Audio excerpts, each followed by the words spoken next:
Hi, this is Gary at Webdeersign. This is a short tutorial showing how to create the type of icons and symbols that are used in the Webdeersign projects and templates. Now, the sort of icons I'm talking about are these icons here. These are used throughout the projects and templates. If we have a look at another one here, these are exactly the same icons. Here they are again, but they're just much smaller, and you'll see them throughout all of the projects and templates.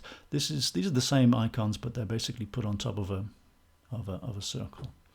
So we're looking to make these type of icons. How do we do it? Well, the best way is to use a good graphic program, and the one I particularly like and find easy, it's low cost, there's an iPad version of it, is Autodesk Graphic.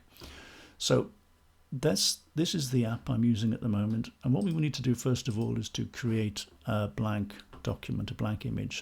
It's blank and it's 200 by 200 pixels. This is a perfect size. So what we need to do first of all is to remove the background in there.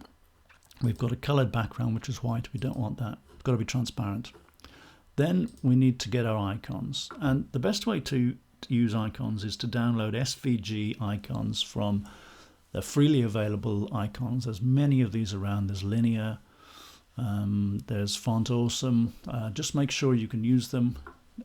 You can download an SVG image and drag it into graphic, and then by clicking on this little plus symbol you can add them into your own library, and that's what I've done here. I've created a whole load of different icons. I have another one called FontAwesome, and these are the FontAwesome icons you're probably familiar with. That makes it super easy to create icons when I need to.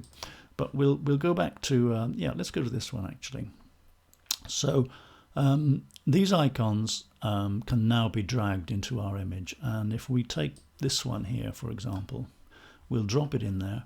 Now you can see that the original SVG is quite big, so what we need to do is to change the size of that. When you change the size of this, you need to make sure you're changing the proportions. So this just happens to be a square symbol, so that's fine. Now I wait until those orange crosshairs are lined up. That means it's in the center, so it's perfectly centered. That's really important. Make sure all of your symbols are perfectly centered on this image. Then we want to change this to some other color. Let's just change it into a kind of a green. There we go.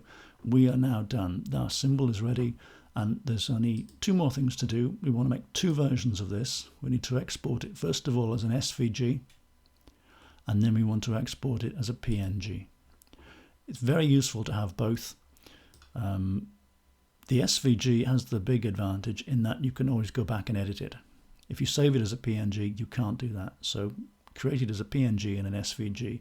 And as a further procedure, make sure you optimize these PNGs by dropping them into Image Optim. So there we go. That's how you create one of those images. Make sure you have a transparent background. Make sure they're all the same size. 200 by 200 is perfect. And make sure they're centered, and then they will all line up. Okay, I hope you found that useful.